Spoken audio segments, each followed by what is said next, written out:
Hello friends, welcome to my channel again. तो मैं यहाँ पर अभी जो मैंने पिछली बार 24 तक कराती थी, अब मैं आती हूँ नंबर 25 पर। ठीक है, नर्सिंग एप्टीट्यूड के MCQ हैं, तो करते हैं स्टार्ट।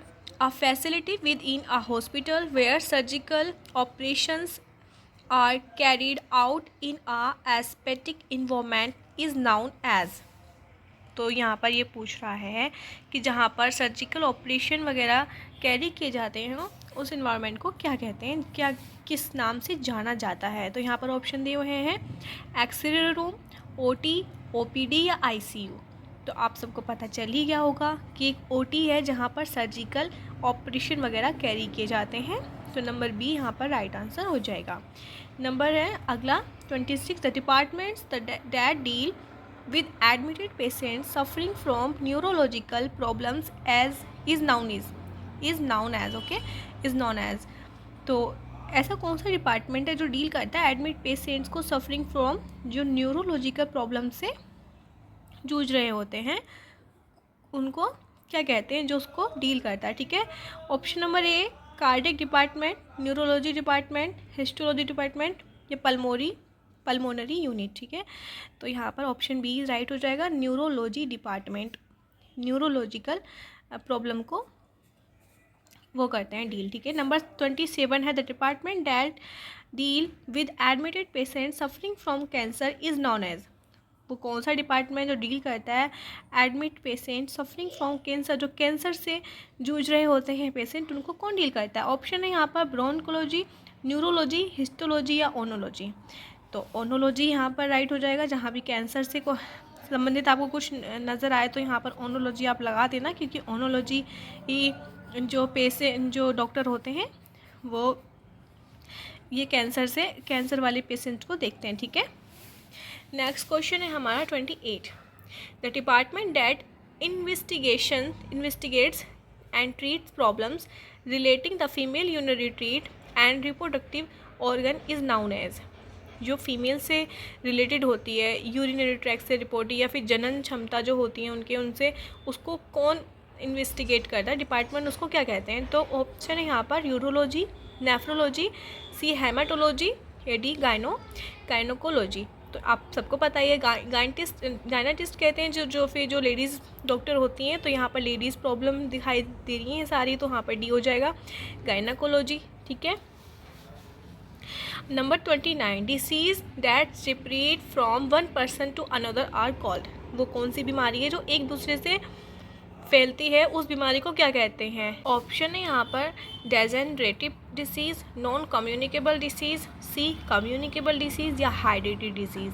ठीक है, तो ऑप्शन नंबर सी यहाँ पर सही हो जाएगा। कम्युनिकेबल डिसीज़ होती हैं जो एक दूसरे से फैलती हैं। ठीक है, नंबर 13 आता है यहाँ पे, the first pandemic record black death of Europe which acquired in mid 1300 was actually. जो first pandemic record black death था यूरोप में, वो क्या था actually, cholera, plague, diarrhoea, influenza. मतलब किस चीज़ से फैला था, क्लोरा से, डायरा से, प्लेग से, इन्फ्लुएंजा, कौन सी बीमारी थी। तो इसका राइट ऑप्शन बी हो जाएगा, प्लेग से ये बीमारी फैली थी यूरोप में। ठीक है, नंबर 31 आता है, plague a dangerous communicable disease is caused by. जो प्लेग है वो एक खतरनाक बीमारी है, कम्युनिकेबल डिसीज जो एक दूसरे से फैलती है। आपको बताया ही था कम्युनिकेबल, आप समझ ही गए होंगे।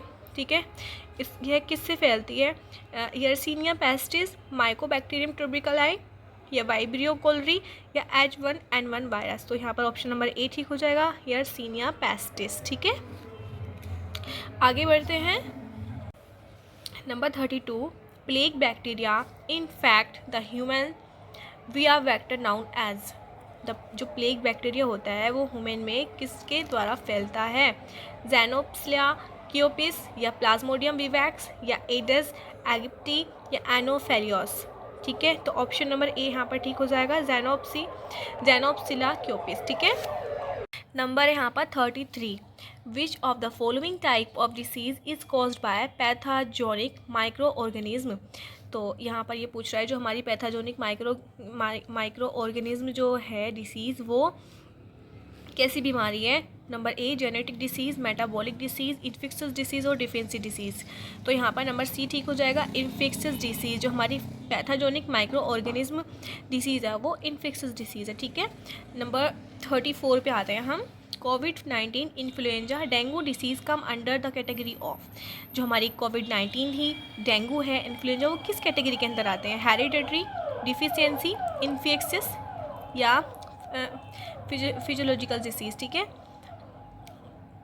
तो यहाँ पर हम लगाएंगे option number C, infectious disease, क्योंकि इन्फेक्शन से फैलती है, आपको सबको पता है इन्फेक्शन मतलब एक दूसरे से फैलना, ठीक है। तो ये कोविड-19, इन्फ्लुएंजा, डेंगू इसके अंतर्गत आते हैं, ठीक है। Which of the following is not infectious disease. इनमें से कौन सी बीमारी ऐसी है जो इन्फेक्शियस डिसीज़ नहीं है, जो इन्फेक्शन से नहीं फैलती? तो यहाँ पर डेंगू, ट्यूबरकुलोसिस, टाइफाइड, तो ये टीबी होता है। तो इसमें से स्कर्वी जो है वो एक हमारी इन्फेक्शियस डिसीज़ नहीं है। स्कर्वी हमारी विटामिन सी की कमी होने से फैलती है। तो नंबर डी यहाँ पर ठीक हो जाएगा। तो यहाँ पर मैंने काफ़ी सारे क्वेश्चन करा दिए हैं। अगर आपको मेरी वीडियो पसंद आई है तो please please please please like करना बिल्कुल ना भूलें। अगर आपके कोई फ्रेंड्स वगैरह नर्सिंग एप्टीट्यूड या फिर कि उनको नीड है तो आप उनको शेयर कर सकते हैं मेरी वीडियो, और चैनल को सब्सक्राइब करना बिल्कुल ना भूलें। अगर आपको किसी चीज़ की डिमांड है तो आप प्लीज़ मुझसे बता सकते हैं। Thank you so much for this watch video. Bye.